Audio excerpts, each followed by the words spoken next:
Hello everyone, welcome back to my channel. ನನಗೆ ನಿನ್ನೆ video ನೋಡಿ ತುಂಬ ಜನ ಇನ್ಸ್ಟಾಗ್ರಾಮಿಂದ ಮೆಸೇಜ್ ಮಾಡಿ ಕೇಳ್ತಿದ್ರು ಯಾವ ಊರು ಅಂತ. ನಮ್ಮ ತೋಟ ಇರೋದು ದಿಬ್ಬೂರಳ್ಳಿ ಹತ್ರ.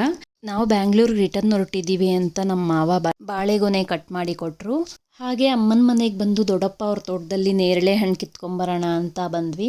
ನೇರಳೆ ಹಣ್ಣು ತಿನ್ನೋದ್ರಿಂದ ಸುಮಾರು ಹೆಲ್ತ್ ಬೆನಿಫಿಟ್ಸ್ ಇದೆ. ಮೇನ್ಲಿ ಇದು ಶುಗರ್ ಕಂಟ್ರೋಲ್ ಮಾಡುತ್ತೆ. ಸೊ ಡಯಾಬಿಟಿಕ್ ಪೇಷಂಟ್ಸು ನೇರಳೆ ಹಣ್ಣು ತಿನ್ನೋದ್ರಿಂದ ಅವ್ರ ಶುಗರ್ ಲೆವೆಲ್ಸು ಕಂಟ್ರೋಲಿಗೆ ಬರುತ್ತೆ. ಕಿತ್ಕೊಂಡ್ಬಂದಿರೋ ಹಣ್ಣೆಲ್ಲ ನೀಟಾಗಿ ಒಂದು ಕಾಟನ್ ಬಾಕ್ಸ್ಗೆ ಹಾಕಿ ಪ್ಯಾಕ್ ಮಾಡಿಕೊಂಡು ಬ್ಯಾಂಗ್ಳೂರ್ಗೆ ಹೊರಟ್ವಿ. ನಾವು ಮನೆಗೆ ರೀಚ್ ಆಗೋ ಅಷ್ಟರಲ್ಲಿ ಅರೌಂಡ್ 5 o'clock ಆಗಿತ್ತು. ತಂದಿರೋ ಹಣ್ಣೆಲ್ಲ ನೀಟಾಗಿ ವಾಶ್ ಮಾಡಿ ಫ್ರಿಜ್ಜಲ್ಲಿ ಸ್ಟೋರ್ ಮಾಡಿ ಎತ್ತಿಟ್ಕೊತಾ ಇದ್ದೀನಿ. ಹಾಗೆ ಇವಾಗ ತಿನ್ನಕ್ಕೆ ಅಂತ ಸ್ವಲ್ಪ ಹಣ್ಣನ್ನ ಒಂದು ಬೌಲ್ಗೆ ಉಪ್ಪು ಮತ್ತು ಸ್ವಲ್ಪ ನೀರು ಹಾಕಿ 10 ನಿಮಿಷ ನೆನೆಯೋಕ್ಕಿಟ್ಟು ಆಮೇಲೆ ಅದನ್ನ ತೊಳೆದು ಉಪ್ಪು ಮತ್ತು ಸ್ವಲ್ಪ ಖಾರದ ಪುಡಿ ಹಾಕ್ಕೊಂಡು ತಿನ್ನೋದ್ರಿಂದ ಕೆಮ್ಮು ಅಥವಾ ಶೀತ ಏನೂ ಆಗಲ್ಲ.